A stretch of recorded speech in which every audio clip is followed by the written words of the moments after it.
Ako po si Barbie Imperial, ang iyong kapamilya charity. Naniniwala ba kayo na pag nilagay nyo ang isang libro sa ilalim ng unan, magiging matalino kayo? Tara, alamin natin! Naniniwala ka ba na kapag nilagay mo ang libro sa ilalim ng unan, tatalino ka? Hindi. Hindi. Bakit? Hindi, syempre. I don't believe that kind of situation. Mas bibigat yung pakiramdam mo kasi may matigas dun sa unan mo. Naniniwala ako na kapag ilagay ko yung picture mo sa ilalim ng unan ko, ikaw iisipin ko sa iyo. So ano yun? Truth or charot? Charot! Charot! So ano yun? Truth or charot? Charot! Ayan ngayon mga kapamilya, nalaman na natin na charot lang pala itong pamahiin na to. Kaya iniimbitahan ko po kayo na manood ng Truth or Charot every Monday 5 p.m. sa YouTube channel ng Chicken Pork Adobo.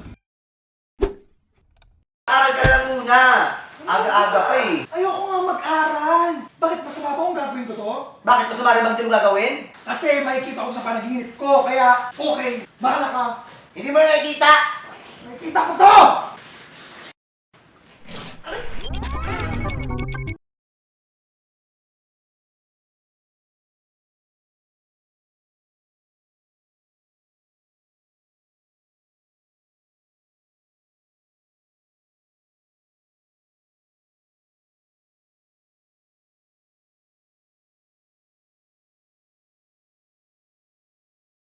Bagal ang internet ngayon. What's up, Lloyd?